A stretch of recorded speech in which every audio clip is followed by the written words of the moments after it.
Hello, everyone. You're listening to Castbitten, a Dungeon Synth podcast, and I'm the host, Trev.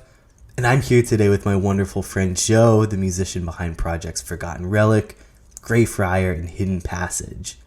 You just heard the debut of a forthcoming Forgotten Relic song, which I really loved. It had such a nice way of melting into itself and progressing in and out of these different dynamic layers. It was really nice. So yeah, welcome to the show, man. Hey, thanks, dude. How you doing? Doing awesome. Happy to be here. It's been a couple weeks since I recorded one, so it's nice to be doing it. Yeah, I'm excited to be here. Thanks for having me, man. Oh, for sure. Yeah. So I want to dive in with the track that you just shared. If it's something that's going to be on an upcoming release, feel free to hold back as much as you'd like. But yeah, what can you say about it? Is it for something planned out or just something you had recently written? Does it have a name? I wasn't sure about that. So I've been sitting on it for, I don't know, I probably wrote it a month or so ago with the intention of releasing it on a split with one of my close friends. It doesn't have a name yet. I typically, when I write songs, most often I don't have names in mind until I'm sitting there after the fact, listening to it again, making sure, if it flows well with the tracks before or after it, making sure that it doesn't, in my eyes, suck. And then I'll get around to like adding a name and just kind of basing that name on how I am feeling when I listen to it, whether it's a happy song or a sad song.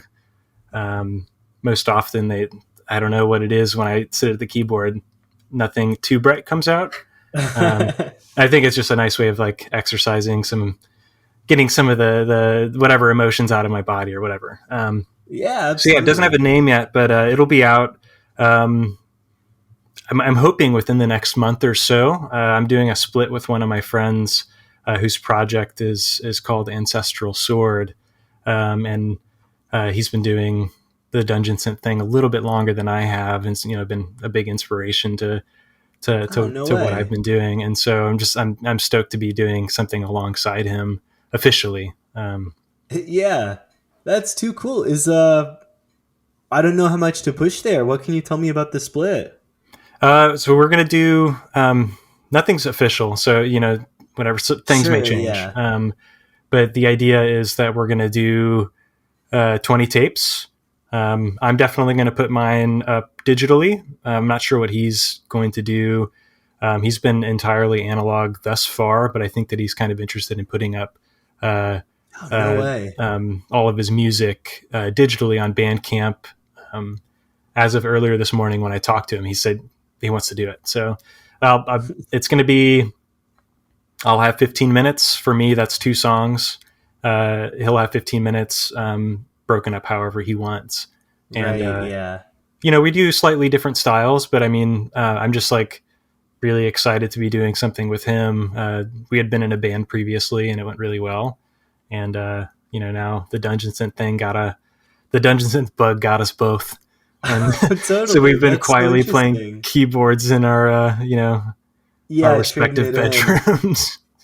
You said that they were into the Dungeon Synth thing for a little longer. Were they into it when you were in the band together? So we had shared talked about Secret Stairways and talked about, Okay, yeah. Caduceus, and obviously Caduceus, whatever, has been kind of revealed as a problematic character in the community. But I mean, he and I years ago were talking about that, and then he bought a keyboard and then told me about it. I got really excited, bought my own keyboard, and so he put out a couple albums before I even laid my first finger on a synthesizer. Yeah. Oh man, I feel like half of my notes tie into what we said in the last couple minutes. Great, that's awesome. Yeah. I think I want to dive into that.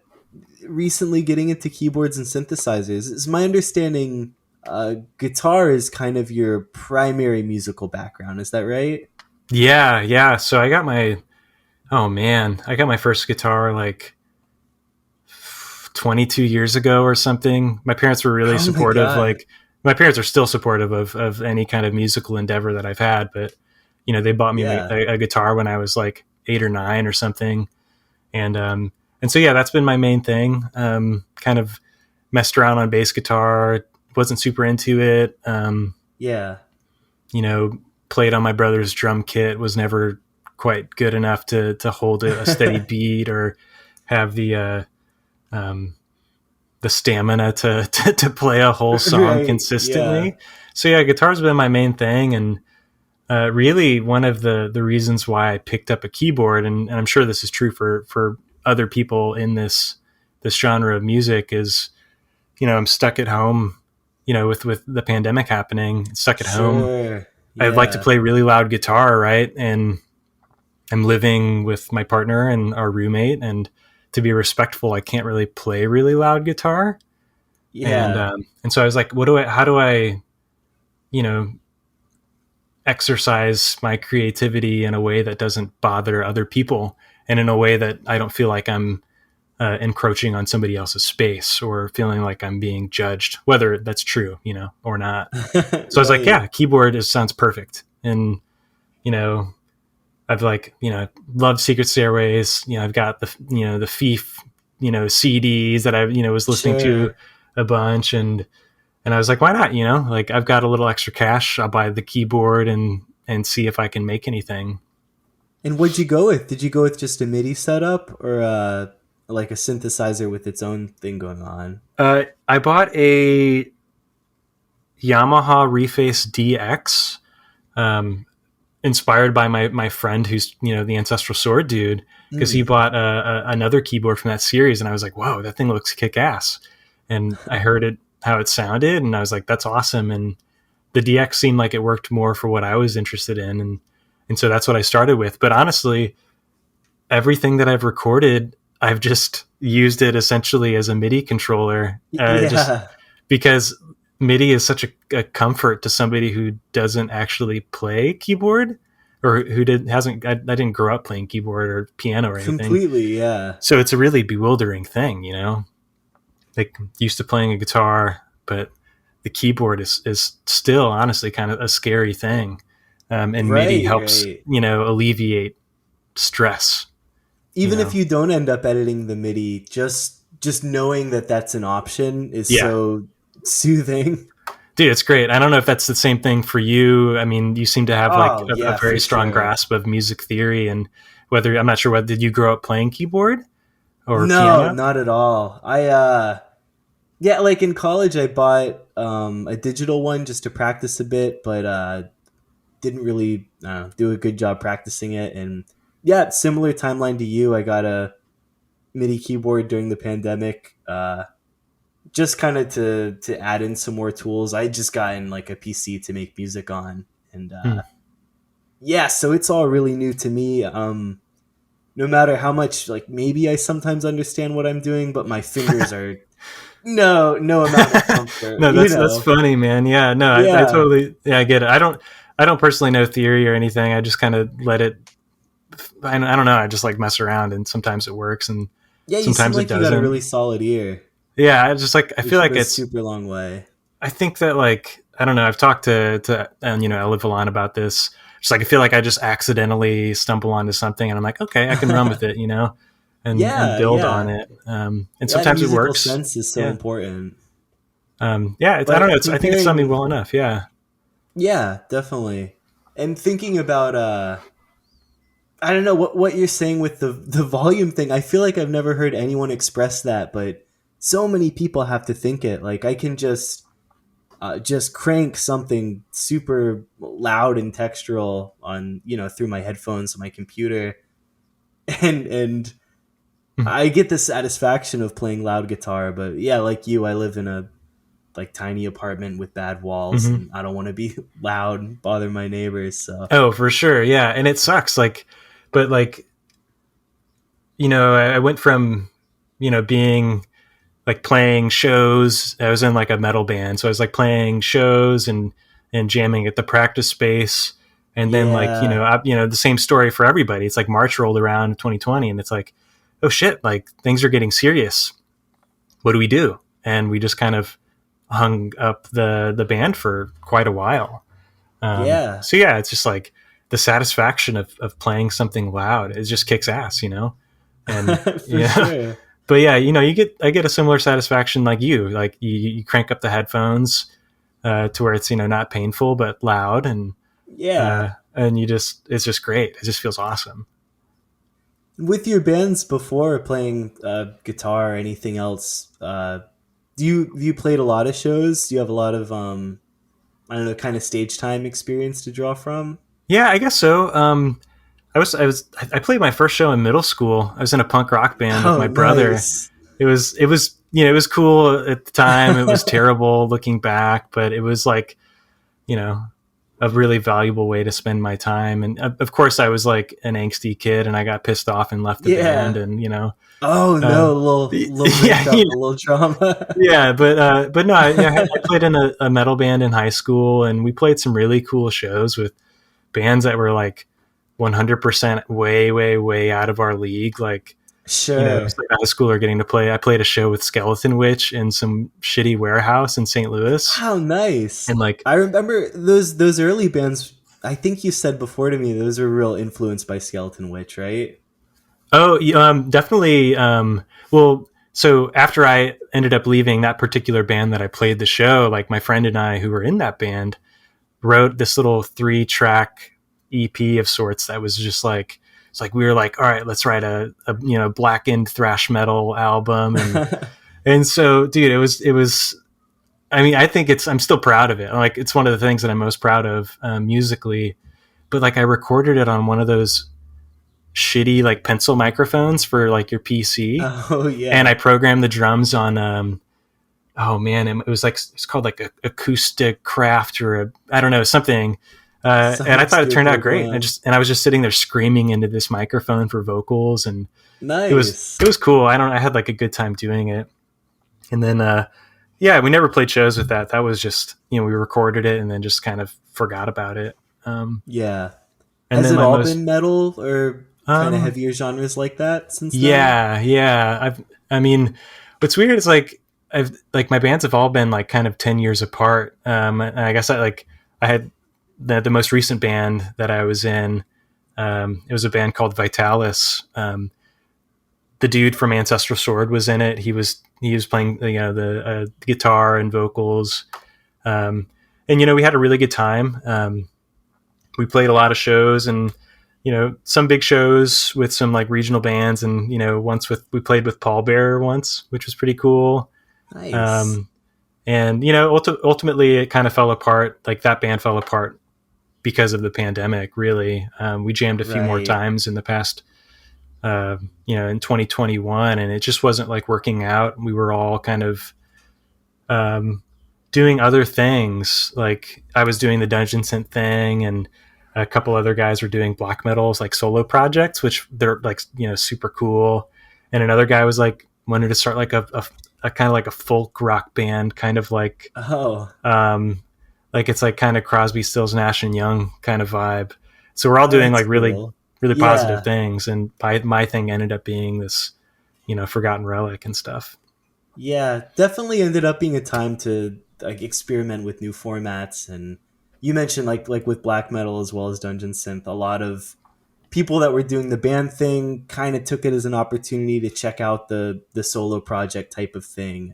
And I see Hmm. that all over. Musicians ended up like really getting their feet wet there and then sticking with it sometimes. Dude, it's so liberating because Yeah. I love collaborating with people and writing music and playing really loud and whatever. But like, there's something so liberating about writing something and being like, that kicks ass, and I don't have to ask anybody else about it. Um, Yeah. and it's like Yeah, I love the way it, you say that. it's great, and it's and also I can be like, oh, this actually really sucks. I'm just going to archive this in a folder and forget about it. No Um, one's feelings are hurt. and nobody's feelings are hurt, and like I can judge myself as much as I want or not. Yeah. Yeah, I So feel like I've kind of got a like a slow and steady musical attitude, and to be able to do something that's barely passable and then workshop it for a couple days and then over some weeks get it sounding good is nice. Whereas in the Yeah. band environment, I'm always like I get pretty neurotic and I get afraid to just whip something out and show it to people to be developed because I feel like it's not ready yet. It's a Like you totally don't, different environment. yeah, I mean, like you're putting yourself out there, like, check out this riff, this kicks ass. And then like your bandmates are like, oh, I don't know, man. It's like, oh shit, Yeah, it feels bad. It's Yeah, but a whole different thing. yeah, it's okay. It's fun though, Eventually I want to be in a Yeah, band again. Uh, sure. I Yeah. don't think I'm ready for it yet because I'm having, I mean, I started doing, I released my first, Forgotten Relic thing in December, and like I'm like 3 projects deep into Dungeon Synth, and like I don't Yeah, have yeah, it time for a feels like band, you've done so much. Yeah, Definitely. it's all accidental, I think, but it's kept me really busy. What's yeah, what's that workflow been like with how productive you've been? I know a lot of your projects when you do a release it feels very conceptually tied together, and whether or not it's true, I always imagine those are kind of produced in a smaller time span, and that's what glues them together. Is that the case for you? Uh, Not for the first Forgotten Relic release that I did. That was a long process of Yeah. trying to figure out how I could feel comfortable in a keyboard, which is why there's guitar in that album, and like a That traditional makes kind of sense. drum kit sound. Because I was like, I want to do dungeon synth, but I want to meld it with doom metal because I was comfortable with. I was in like a proto doom band essentially, and I was like, I want to do that, and I want to blend it with a keyboard. But for like um, the Acolytes album, I wrote that in a weekend. For Hidden Wow. Passage, I wrote that in a weekend. Um, and it was like, like weekends that I was feeling inspired for whatever reason, uh, whether it was like the weather or something not necessarily bad had happened, but I was just feeling in a particular way. And like when I'm in a mood, I want to, and I'm feeling good about my playing, I try to just dedicate as much time to writing as possible because I'm not sure when that feeling is going to come back. Um, Yeah. but yeah, so I'm like bouncing between 3 projects right now, and part of that is just because I don't feel like they all fit together. Um, it's like I want to write like doomy and really slow stuff, but also sometimes I have that like for Hidden Passage that just kind of came out of nowhere. I really what it was is I downloaded a new VST and I was messing around with it, and Hmm. I was like, oh shit, this is like a lot of fun. Like, what can I do with this? And then, 4 hours later, I've got like half of the album done, and I'm like, oh, Nice. this isn't Forgotten Relic. What could it be? You know? What's the Um, VST, if you don't mind me asking? oh, dude, it was something that actually early on when I joined the Melkor's Yeah. Discord server, and it might have been it's some sort of like proto workshop channel before the workshop channel became a thing or Right. Yeah. whatever. You mentioned this company or this VST called like Love Fi or something like that. Oh Um, yeah, from and Quiet Music or Quiet Quiet Music, Sound. yeah, Yeah. yeah, yeah. And so I was messing around with that, and I was like, I wrote like one song with just like using just my 2 hands, whatever, not really adjusting anything in the MIDI or adding a second track.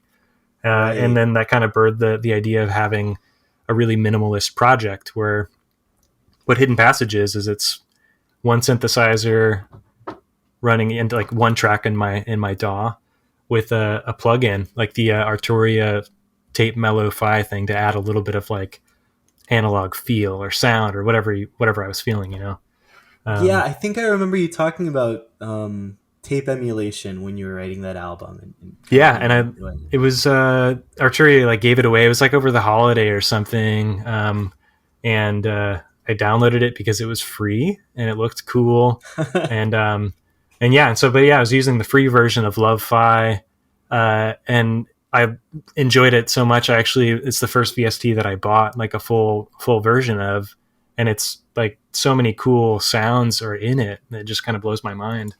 Um, it's like everything is so usable and cool. Yeah, I was gonna say it. It's funny you mentioned that you heard about that Love 5 from me. I was using the demo, and then you actually convinced me to buy the full version. And I've, yeah, totally. Nice. I think it was on sale for 15 or $20. And Mm-hmm. absolutely money well spent. It's super cool with like a ton of character and a ton of different, not just different sounds, but also different roles it can fill. Because it's got like leads and bassy stuff and some percussion stuff, some like pads. It's super cool. Yeah, no, it's great.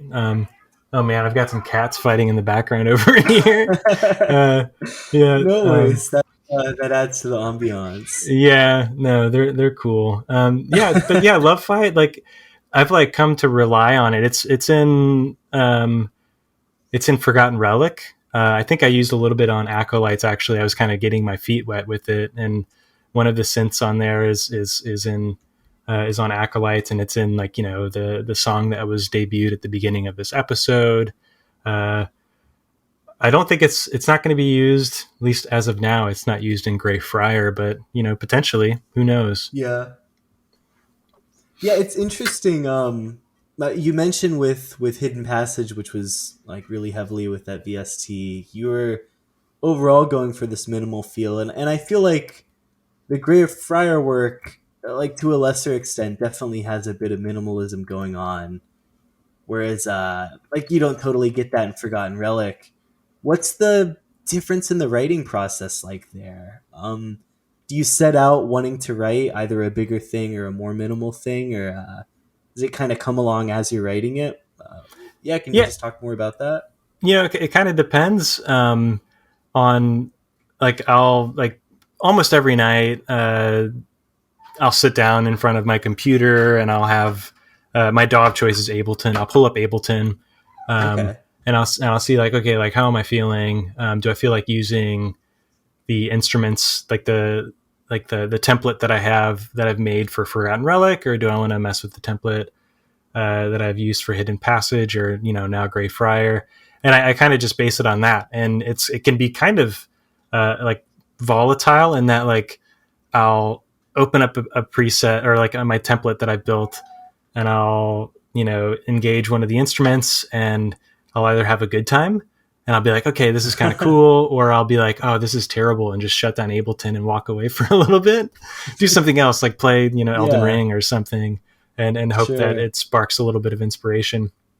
But really, it's like uh, unless I'm like specifically dedicating time like to a particular release, then I'm just going to choose at random and hope that something comes out. And if it does, cool. If not, then I move on and Yeah. try not to force it really.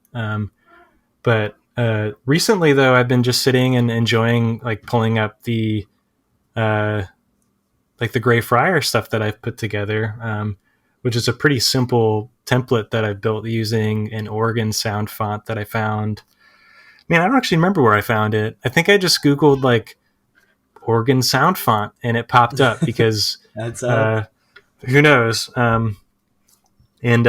Yeah, so I've been dedicating most of my musical time to that because I've got a couple of releases as Grey Friar now, and I'm intending it to be yeah. 4.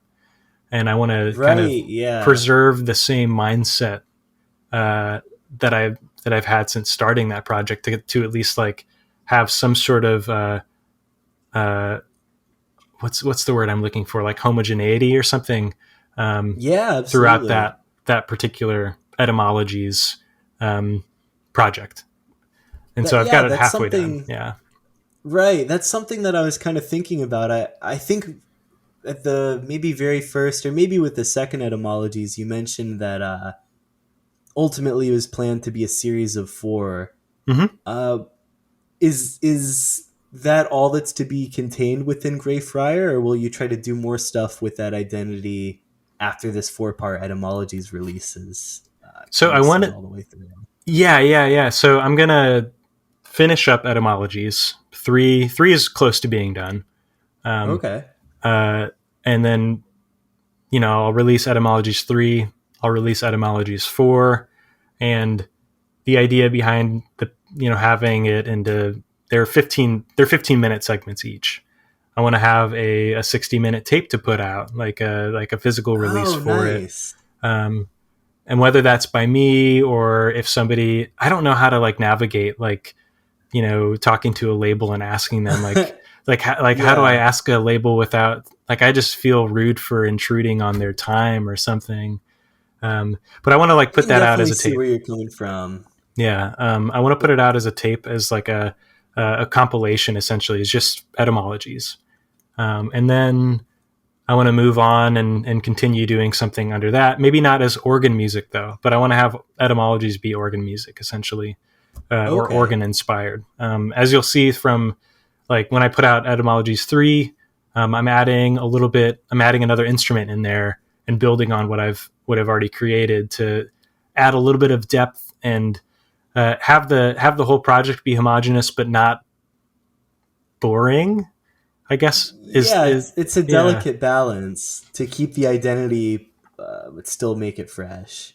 Yeah. And so like, there's a little bit, it's like another VST that was mentioned on the Discord server as they were giving it away for free. It's called like Cintronic 2 or something. And I found this really cool, like bell-ish sound kind of thing. And I've added that into the third release. And that'll be like the marker of etymologies 3 is organs with bells and shit, whatever. That's so nice. Yeah. I don't know. It's cool when you get a new sound and you start formulating like a sound palette for a release or a project or something. You can see it coming together like that.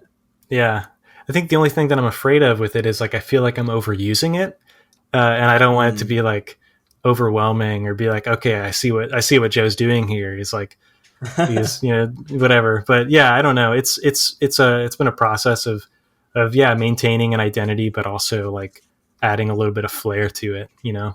Yeah, I think tambourines are on Grey Friar, right? That was your first time maybe messing around with those. Yeah, I had never used tambourines before. I don't think tambourines really suit like Forgotten Relic, and Hidden Passage is going to be percussionless, which is uncomfortable. Right, to fit the minimalism.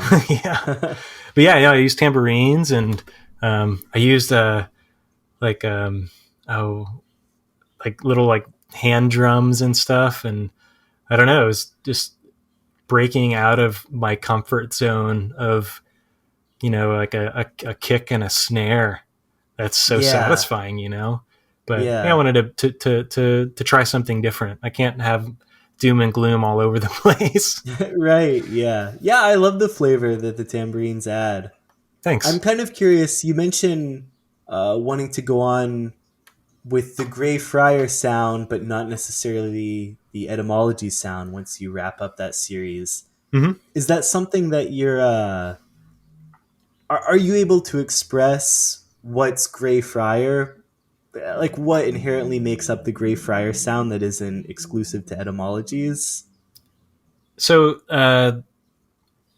my understanding of Grey Friar is it's really the only project that has direct inspiration, which helps to kind of in some ways shape what I'm writing. And the inspiration is it's a book or a series of books called the Etymologies.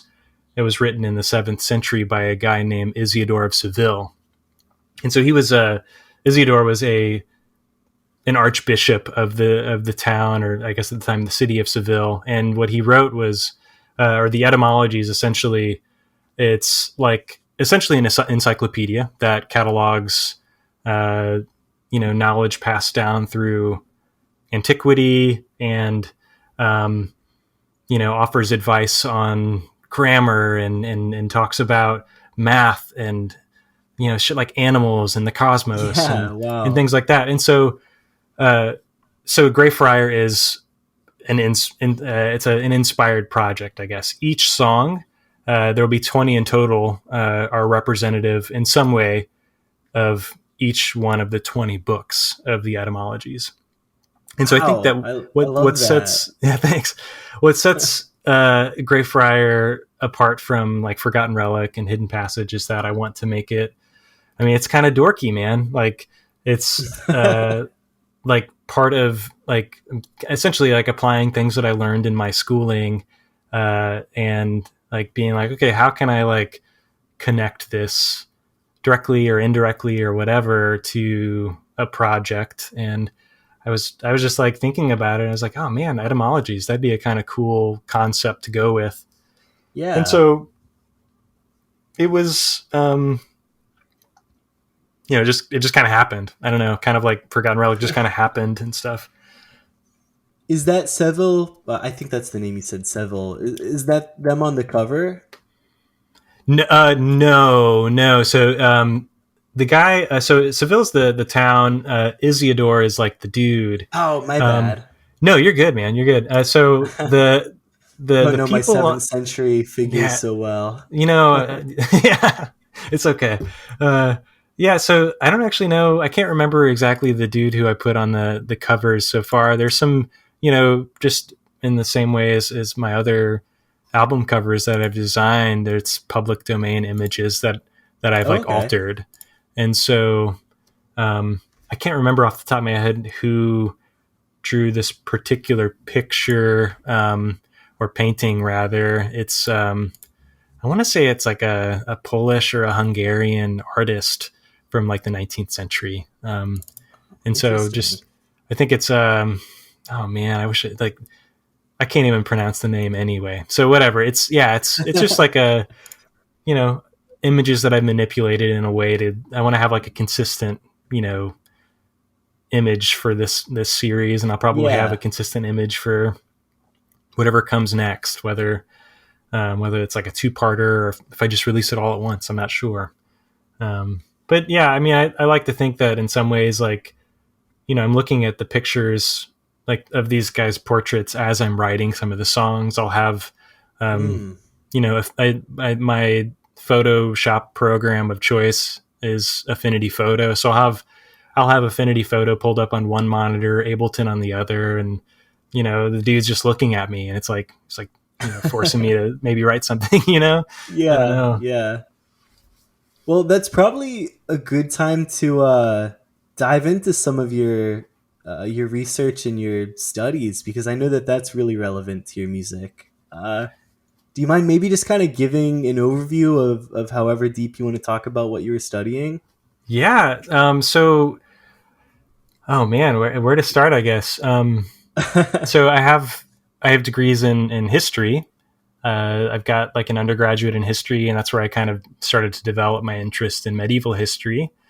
Right. And I ended up, like you, deciding that grad school was a good idea. And Mm-hmm. for me, I went into a program and studied medieval history. And part of that was a kind of rigorous program of studying Latin and a couple of other languages, because if you're going to study, the medieval world, you kind of have to have a grasp of their language so that you can read. Like if I'm reading Right. like I don't want to rely on somebody's translations if I can avoid it. Obviously, like I wasn't like a fast translator, but I was becoming pretty good Yeah. with the Were you language. But working with your source material hands on very often? Like, were you translating yourself out of utility a lot? sometimes, yeah, like some of the texts that I was Wow. using by the end of my time in graduate school, like it hadn't been translated, and so like there was like an edited, they're called critical editions. There's a critical edition of I was working with this dude's like letters. There's a guy named Osbert of Clare, and he was writing letters to other monastic figures, and so I had to translate some of those. But like That's so cool. it took a lot of time, and it's really exciting though. I mean, I think that it's one of the things that I enjoy most out of graduate school. Yeah. But yeah, so I studied medieval history. I started. I was like really excited about medieval history because like my initial reason was like swords are cool and like battle is cool, and it's like a magical kind of time that's in some ways fantastic, but in other ways is like totally mundane. And so I studied initially. I was studying like memories of warfare, and how people sort of shaped and reshaped ideas of particularly warfare conducted in what's now England. I was focused primarily in the 11th century, studying the classic 1066 stuff, so Battle of Hastings and Stamford Bridge and things like that, and looking at how sources from the latter half of the 11th century going into the 12th century and even the 13th kind of reshaped how people, thought of the events of that particular year. And eventually I moved, I wrote my master's thesis on that. And then I moved on to studying monastic life. I was just like so excited, about, read this book on like friars and monastic communities, and like reading these books on like brotherhood and fellowships and friendships. And I was just like, wow, this is like really, really interesting. And eventually I was kind of drawn into studying, what would have been like my dissertation topic would have been like looking at like, academic communities and academic, I guess I could call them families. Like you look at your advisor, that's like your academic parent, and they have a parent. So you like drawing that lineage. And so I was like a family tree. Exactly. And so I was interested in looking at the family tree, the academic family tree, if you will, of Saint Anselm. And so that's where that, the book of Osbert of Clare's letters came into play. It ties in there. But ultimately I left because grad school is brutal and the job market is brutal. I left in 2017. In 2017, I think there were 7 jobs in the United States for tenure track positions in medieval history. So I was like, I gotta move on. I enjoy Latin so much more than history, and more importantly, what I loved even more than Latin was paleography. So paleography is like the study of old writing. So looking at medieval manuscripts and deciphering what they're saying, because there's tons of shorthand, abbreviations, and, obviously like the allure of illuminations in the text, like images that have been, colored in and whatever. It's like, that was super, super romantic and cool, that I was a little bit disenchanted with history itself. So I just was like, I need to cut ties here. And so that's like the bulk of my inspiration for all of these projects is my time in grad school. The name Grey Friar is because I went to this really cool presentation by somebody, I can't remember exactly what university in the UK that they were associated with, but it was at the time, they were like talking about their findings of the excavation of Richard III. They found him under a car park or something in the city of Leicester. And I think it was associated in some ways with a Grey Friary there. And I was like, early on in this Forgotten Relic thing, before I put out Beneath the Sunken Abbey, I was like, I need an alias. I was like, I'll go with Grey Friar. That makes sense. It ties to my, what I really, I don't know, one of my interests.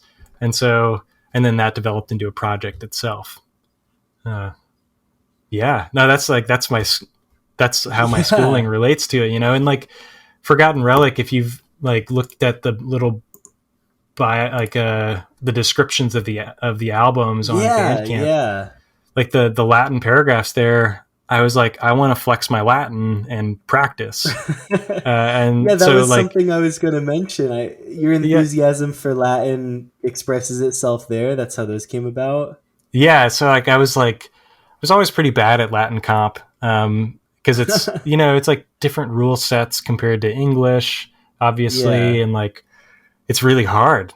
I was just bad at it when I was in grad school, and I still remain like the sentences that I wrote here are pretty, elementary, but like, it's still really, it's like cool. It's like, I wrote that, and, if somebody's able to read it, awesome. If not, then, they probably won't be able to tell that I made a mistake somewhere in there. So it's totally cool. But, you know, like Yeah, there's I'm always, not spell checking any of this. yeah, it's all good. Yeah. But it's just like, really, it was just like, all of these like dungeon synth artists always have like something cool. Like every one of us, have like some cool bit of mystique to their project or to their name or whatever. And I was like, what can I do? Like, how can I set myself apart? I was like, you know, I'll just write some Latin. Cool. Yeah, easy in for you. Yeah. It kind of How just many worked people out. have that level of specialization, you know? Yeah. I don't know. I don't know. It's just like, it just was kind of cool. And I intend to do something like that for each of the Forgotten Relic releases. And just to have some sort of consistency and also to keep Yeah. me thinking about the language. Because I'm pretty far detached from it at this point. Yeah, I totally understand that. So what made you end up going with Forgotten Relic for this project and not Grey Friar and saving that for the other project? As in like for like the song that I debuted here today, or Oh no, sorry. I guess if you were considering, Grey Friar would be a great project name. How did you end up landing on Forgotten Relic as the name for this project for Beneath the Sunken Abbey and Acolytes and all oh of that? yeah. So I have this list in my phone of band project names and all of this kind of stuff uh, that I just draw inspiration from, and a lot of it has came from like you're out with like you know out with your friends and you're having a beer and you think of something or you're just bullshitting and like, Yeah, wait, that would be a cool song title, or wait, that would be a cool project name or yeah, something. Whether it ever comes to fruition, Forgotten Relic was one of those things. And when I got around to playing the keyboard and having something like some semblance of a release, I was like, I need a name.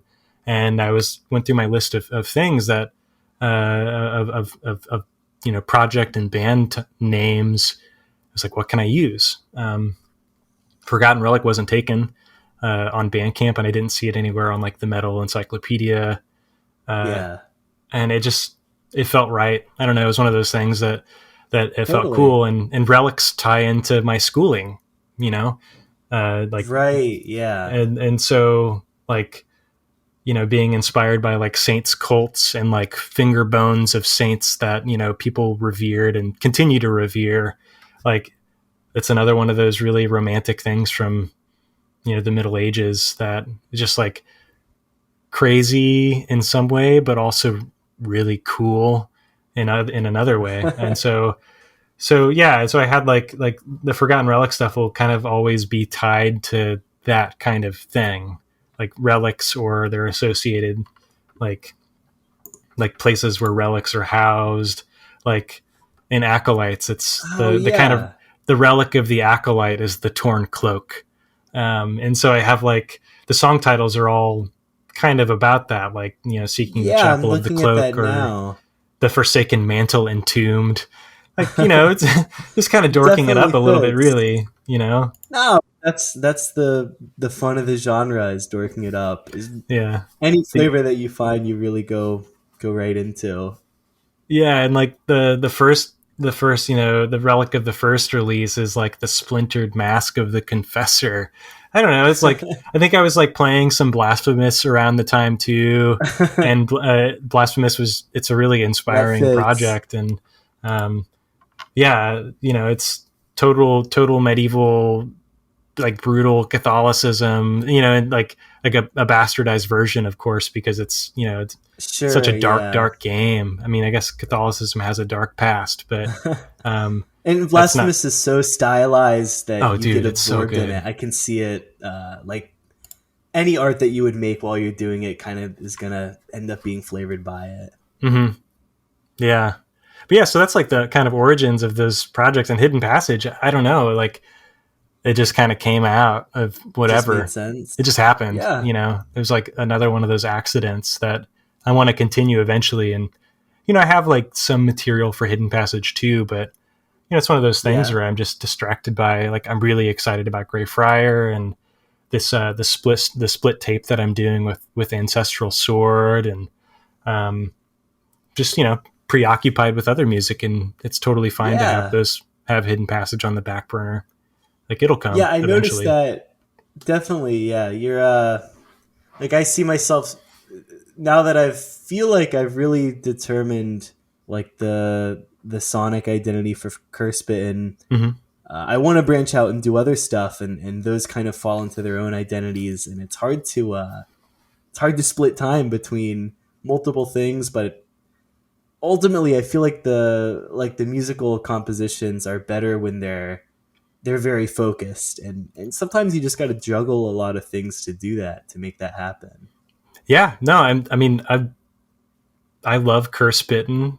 I know that, like, based on who you are as like a person, from what I know of you and the music of Castbitten itself, like whatever side project you're gonna do is like, it's gonna rule. Like, I know it. Like, no pressure, but it's gonna That's rule. too kind. and so, like, yeah, no, I'm excited for. Have you been like cooking up some different music recently, or are you doing Castbitten 3, or this is an interview, I guess, about you, but like, sure, yeah, I want to flipping know. it around. Real briefly, yeah, I feel like when I write music, I kind of default to the Castbitten sound. So there's like always a latent Castbitten 3 that I'm building towards. But Sure. then I had one very specific side project that I've been kind of executing in my off time, and then I've been trying to kind of fill in some holes in my musicianship, and so I'll get really focused on creativity, then really focused on practicing. And a lot of the stuff I've been making has been more like trying to execute what I learned practicing, and then see what I can turn that into. And some of that turns into Castbitten, some of it will never be used. Sometimes there's a whole lot of stuff that's like, I love this specific, like I mentioned, a sonic palette before. It's like, this would only fit in a release within that sonic palette. Am I willing to do an entire release exploring that? We'll see. I don't know if you ever feel that way. Yeah, and I think that, like, well, I feel like one of the cool ways to express such a project that you're maybe unsure of, or maybe you only have 10 minutes of material in you that represent that project. I mean, the cool thing is, like, you can release whatever you want on Bandcamp, or if you're like, you got a buddy, like, just release like a split, like do like a random split with two new projects, and just like, if it works and you have fun, cool. If not, then it's there, and like, move on. Who cares? Yeah, that is just the ultimate convenience of the way that we have it now. You can really execute like a small, like focused, limited scope, but like narrow, deep attempt at it, and just put it out there, and there's a place for it. It's going to be like our potato synth split that we're going to do, like right? our potato synth split, which is absolutely coming. Yeah. Sorry. Yeah. Gray Friar turns into air fryer. Oh, dude. Dude. That's good. That's good. That's good. Yeah. I'm going to think about that. Yeah.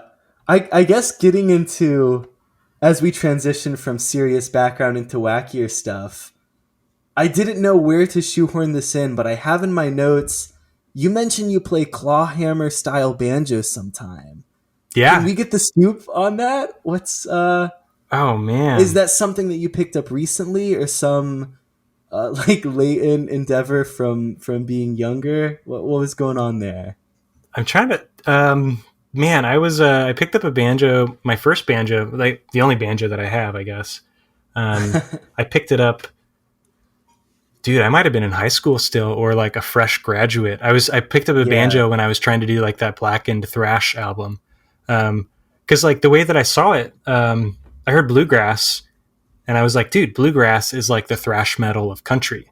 It's like fast, it's technical, it's cool.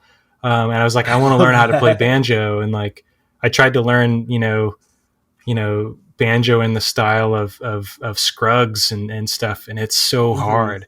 And so it was really difficult. It was really discouraging. And so I set it aside. And then at the time I was working at a skateboard shop, and I had plenty of time because, skateboard shops are busy and then slow for long periods of time. And so I was watching banjo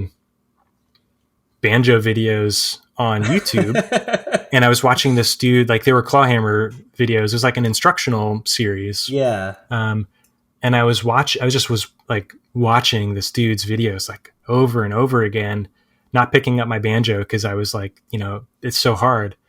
And then it was like one day it was just like, I'm going to try it. And it clicked. Like I was like studying this dude's hand movements. And it was like what I was struggling with was the right hand technique for me. It's like my strumming hand. It's like, it's a weird there's pattern. A lot of like a boom chicka kind of thing, right? Yeah. And I couldn't figure out, it out until I was just like studying this dude's hand movements. And he explained it in a way that it just made sense. It was like he was talking to me as like I was a kid explaining something in a way that like clicked. And then I just started like writing some banjo music. Like I recorded some, they exist on SoundCloud, and like a SoundCloud that is very much private, that I recorded, like banjo standards. And it was cool, and I haven't picked it up a ton, but I would bring it with me on float trips, because Sure. Who doesn't like banjo when you're next to a river? Yeah, absolutely. Or so things like that. I haven't played it seriously in quite some time because it's a very loud and can be a grating sound.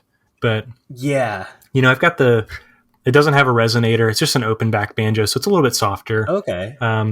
But yeah, I mean, it's there. I want to do something with it in the realm of dungeon synth, whether it fits. It could be like a cool, added little bit of maybe percussion with the drone string, or just like some kind of ambient texture, or maybe just flat out like somebody wants to do like a folk band. I've done I've sat in on some jam sessions when I was younger, and it was so cool just being in a circle, like, and you got like people playing guitars, a couple, like there's like a stand-up bass player and like fiddle players and mandolin players, and you're just kind of like, I'm stumbling my way through the songs. They'll be like, okay, we're gonna go like G, C, and D and toss in an F and whatever, and work it out. It's just like a fun time. But it's such a cool experience. Yeah. I used to do live sound for old time string bands. Whoa, cool. And, just seeing the way, usually like old folks that have been doing it for decades, just their totally relaxed approach to it with, like you said, very technical, intense music. And I don't know, like you said, they're just sitting in a circle jamming out with it. And it's almost like the songs are so in their subconscious that they can kind of just pick around it and dance around the melodies however like close or far as they want, and make it their own. I don't know, it's super cool. It's a really unique thing to see, dude. It's like a special like relationship. It's like between people who are at like an old time jam, even if like they don't know each other or they've never played together. Just like it just is, there's something in the atmosphere that it just works, and it's even better with like a band. It's I imagine it's interesting for you coming from, like, I associate metal music as the live part is a huge component of the genre, and to go from a focus there to this focus on the solo, making it in your bedroom, very few outlets for live shows within this genre. That's got to be different. I don't know. Do you have any thoughts there? Yeah, I think that like the idea of a live, like for me, playing a live show as Forgotten Relic or whatever project is terrifying, because I can't hide behind like my mistakes, and I can't correct my mistakes. Like they just exist. Quantize on stage. I can't quantize on stage, man. But yeah, I mean, it's been really nice not feeling the obligation to play shows. Because sometimes you're like, if your bandmates all want to play a show and you're not really into it, but you still do it because like the consensus in the group is that they want to play the show. And so it's been kind of nice not feeling obligated to go out and play a show that I don't necessarily want to play. That's a comforting perspective. I do miss it though, and I do want to play shows again at the right time, with the right people. But right now, I'm totally fine not doing it. I've become kind of a hermit in some ways, and part of the reason why is because I have so much cool stuff to do at my house, like play the keyboard or like listen to tapes or play games or whatever. I remember when I first got my music workstation set up, there was just every Monday I would talk to my coworker and they'd ask what I did that weekend. Mm-hmm. And it was like just messing around on Reaper, making music. Yeah, dude, I get that. It's like every day, like, hey man, what'd you do yesterday? Or you get anything cool last night? And I'm like, I played my keyboard. I don't know. Yeah. Like, should have seen this riff I came up with. Dude, did you see my fingers last night? I was ripping. No, I don't. No, it's like, I don't know, but like, it's just been really nice to have, really. Like the keyboard has become a pretty special thing in my life, and part of it is because it's really accessible to me, and part of it is like I don't know, like it's like I feel like I found a community of people that I understand, and in some ways they understand me, and they're like really caring and nice and supportive, and I don't know, it just makes me want to play my keyboard even more because ultimately I'm writing the music for myself because I don't know, like if I want to do some like reading or if I want to study, but there's too much noise in the background, I'll toss on Hidden Passage and use that as like kind of filler to like block out things. But it's really cool that other people seem to enjoy what I've done, too. And I don't know, part of the reason why I'm doing it is because like everybody like you and everybody else on the server are just super cool, That's so kind. It's like a really like, heartwarming to hear, dude. It's like, and I know where you're coming from. It's such a healthy community. Like the metal community is like really like, I have like so many, good friends that I've met through like heavy metal here in town, but there's something special about like dungeon synth people, man. They're sweet. They're really sweet and genuine and I don't know. It's just cool. It's really all on the same team. Really vibrant community that just is really supportive. Yeah, I can't agree more.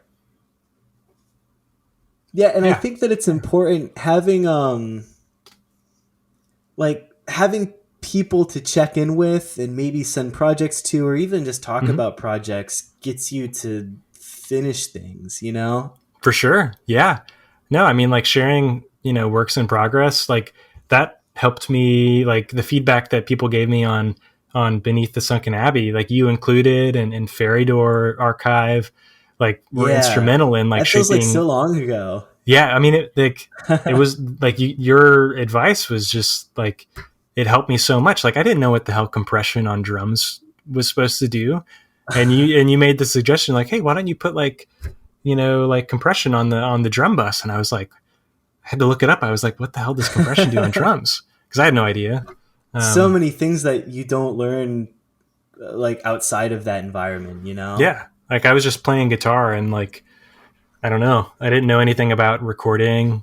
I didn't know anything about Ableton, and I still know very little about it. But I'm learning about compression and EQing tracks. And I don't know, it's been like a rewarding endeavor on multiple levels, like learning how to play keyboard, learning how to photo edit, and learning how to work a DAW and EQing and mixing stuff. It's been really cool, very challenging, and I think I needed that challenge in my life. Yeah, it's interesting. I thought this earlier, but kind of lost track of the thought. You mentioned for Beneath the Sunken Abbey, you were sounded like you were very insecure about your key playing and even throwing some guitar. And now you're doing like minimal, almost entirely organ pieces, stuff that's so keyboard heavy.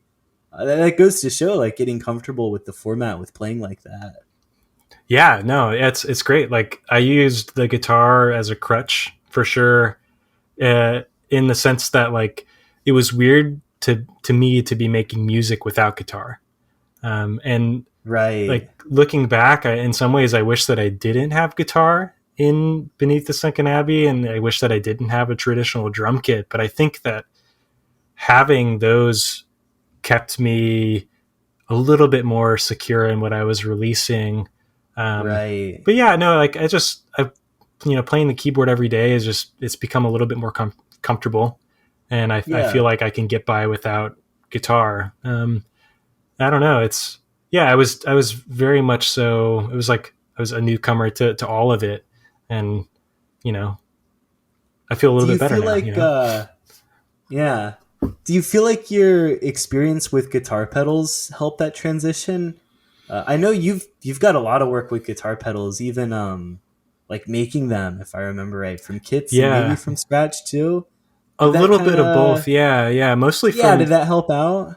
I think it was like it's like the idea of using pedals is inspiring, but I've really never used pedals in conjunction with the keyboard, at least not in a recorded state. Yeah. Um, but I don't know. I think that like the pedal thing is just like it introduced me to sounds that I was unfamiliar with. Like I just got my first Right. chorus Yeah. pedal, last September or something, and so I didn't really mess with chorus at all. But now it just helps to familiarize or my ear with that sound, so I can maybe pick it apart or maybe think about like on a synth track or something, being like, okay, maybe a little chorus will help fill out like some empty space with a little bit of like movement and stuff. Um, I don't know. I've wanted to experiment with pedals and dungeon synth. I know that like Evergreen does that and they do it really well. Particularly, Yeah. I mean, it seems like there's a decent amount of delay and stuff on their keys project. Um, but like, yeah, I haven't messed with it yet. I do want to though. I have this shitty old keyboard that I bought on eBay a few months ago. It's oh man, it's like a little Casio tone like MT36, and it's got like 8 sounds, like 4 of which are workable.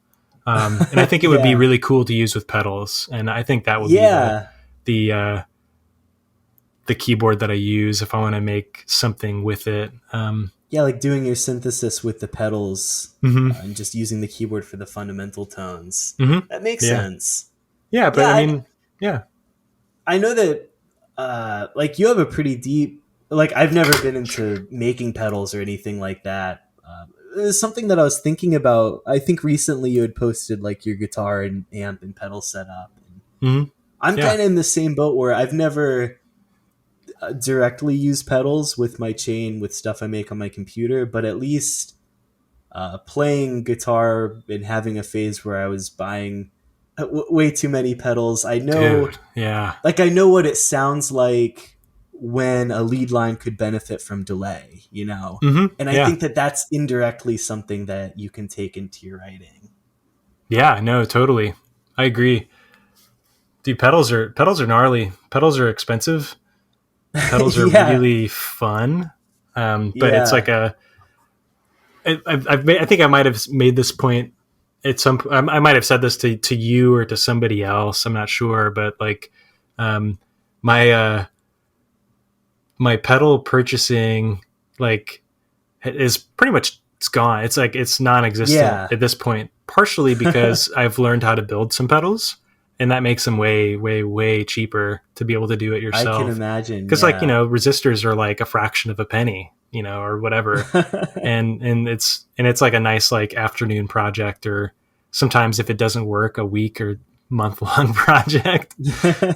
But like I've shifted my. It's like I don't want to buy pedals anymore because I want to buy cassette tapes, and cassette tapes are far cheaper and way more at my point in my life right now are way more rewarding, because it's really cool to support people who are like doing something that I'm interested in, and support people who are like genuinely good and nice people. And I have no problem like being like, okay, I'm going to give, so and so, I'm going to buy this tape from somebody, or because they're really nice and like it's really cool, whatever. So I've definitely been out of the pedal game, but I'm very much so obsessed with buying cassette tapes now with that Yeah. extra money.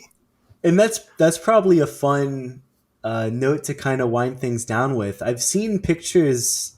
You have like a wall of tapes, if I remember right. It was like a really significant collection. Yeah, Uh, it's okay. Yeah. yeah, it's good. No, it was. I have like two small stacks of tapes. Hmm. I'm the worst fan ever. Oh, Can you shit. talk a little bit about your collection? Maybe some of the high points or just some of the general things that kind of draw you into tapes as a medium.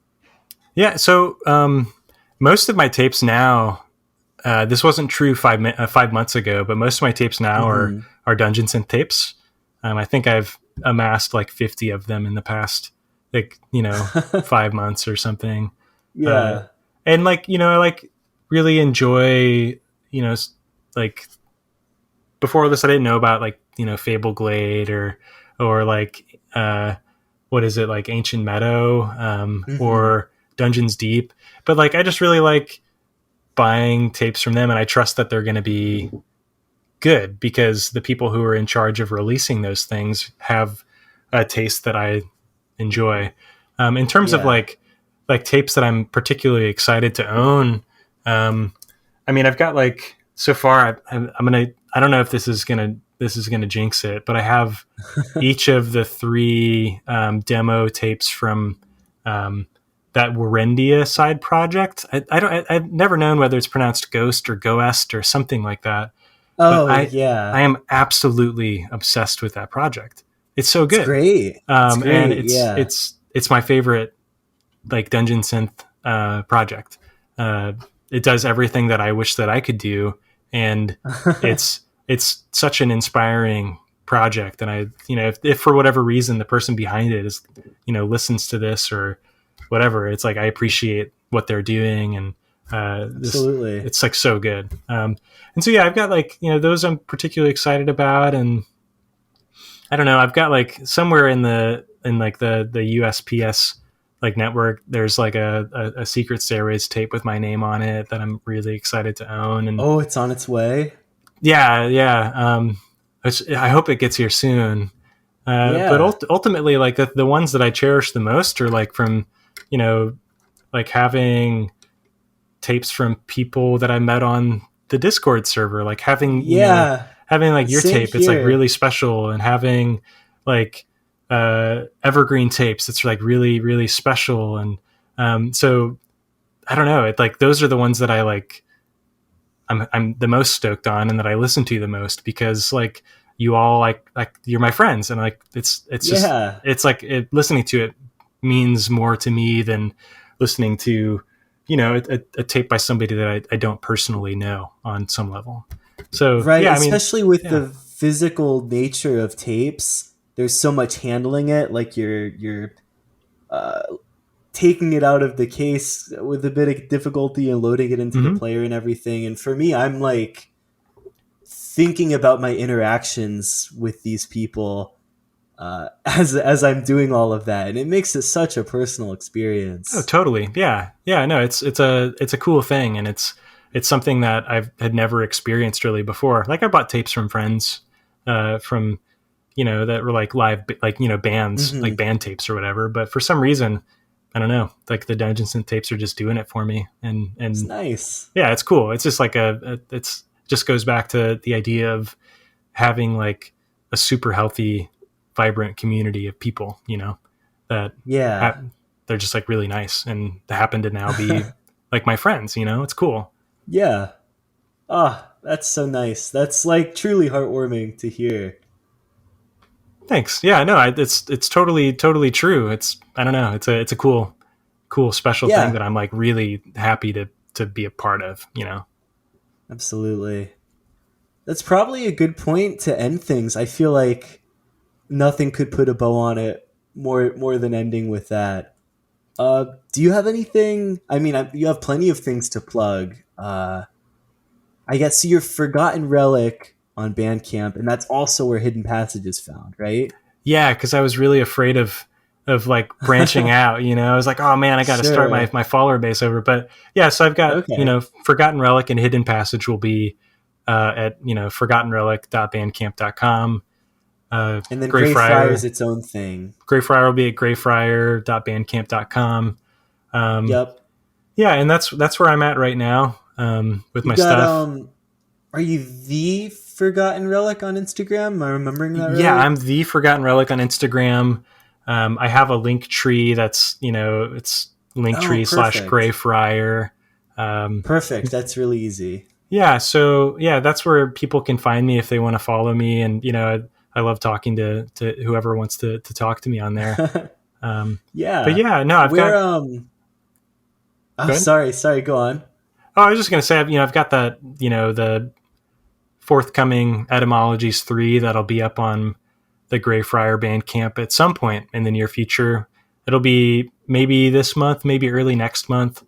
And then nice. That's soon. Yeah, and then this tape, the split tape that I'm doing with my good friend Ancestral Sword will be up when it is. I don't have a time frame. Like, we're both pretty busy people, and but I'd love to plug his stuff too. That's just for ancestralsword.bandcamp.com. He's mostly just been analog only. Like, you could only listen to it on tape, but I know that he's going to be putting all of his music up digitally, and so it's all really good. He's got a series of like a trilogy that starts off as pretty traditional dungeon synth, and then Ancestral Sword 2 and 3. Like, if you're like into Neil Young and Neil Young's Zuma and like Earth and stuff, it's blending like that kind of cool droney rock with dungeon synth. Wow. Yeah, it's really good stuff, and he's a really dear friend of mine. Nice. Yeah, but yeah, we're gonna do a split, and I think it's gonna be awesome. I'm really excited for it. If people want to hear about the split as it comes out, where's the best place to keep an eye on things? If you follow me on Bandcamp, for sure it'll be there. I'll be posting. You're pretty good about messaging fans when things come out. I've and so I'll add like a community message there, and of course it'll be on my Instagram. But I'm pretty certain that we'll each just be selling 10 of them a piece on our respective Bandcamp pages, and yeah, it'll be totally cool. I'm excited for it. Nice. Do you have any tapes, your other stuff for sale right now? I have tapes for Beneath the Sunken Abbey, and those were professionally duplicated by a national audio company here in Missouri. Nice. But I think I'm going to do some home dubs for Acolytes, and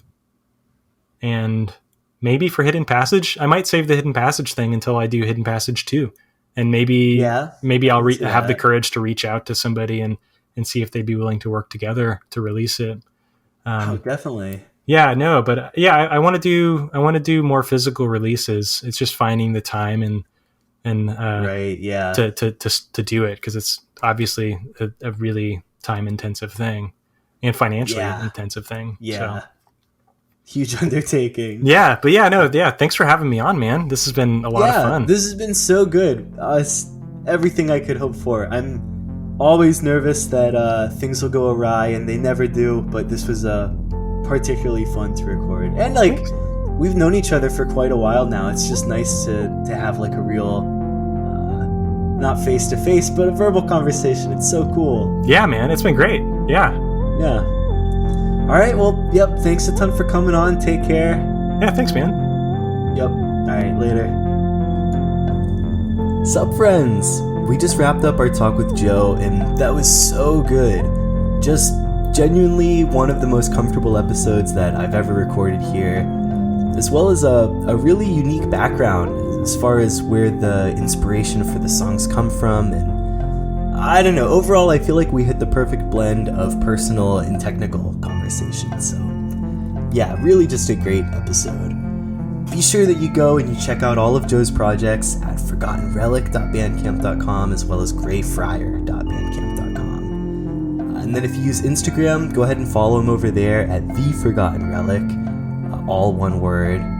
Sounds like there's a handful of cool things on the horizon with Joe's work, so whether on Instagram or just through the Bandcamp following system, it's definitely worth finding a way to keep up with what they're doing. Also, I know that we mentioned our server quite a lot on this episode. We've got this thing, it's called Melkor's DS Dungeon, and if you're not familiar, it's just kind of a nice, positive little community we've got on Discord where we just hang out and kind of talk about the genre in general. If that's something that's interesting, anyone at all is welcome to join. I'll be sure to throw a link into the YouTube description here, and I've always got a link cooking on the Castbitten bandcamp if you want to check it out there. So yeah, just making people aware of that. And then speaking of which, in Trev News, as always, you can listen to the other episodes of this podcast, as well as to all of my music under Castbitten, over on YouTube or wherever you'd stream podcasts and music. So places like Spotify or Apple Music or Apple Podcast, you can find it all on those. I've also got both Castbitten and Castbitten merch. All of that's over at castbitten.bandcamp.com/merch. And if you want to keep up with myself and with my projects, you can check out Castbitten_ on Instagram. One last thing, on this past Friday, the wonderful label and friend of the show, Vicious Mockery Records, released my album Northwarder on tape. People are grabbing them up. I think there's only like 4 left now, so if you do want to snag one of those, now is totally the time to do it. They're over at viciousmockeryrecords.bandcamp.com. Yeah, okay, that's quite a long outro here. Just enormous thanks again to Joe for coming on and for being such a great interview. And as always, thanks to everyone for listening. Take care, everyone. Get out of here.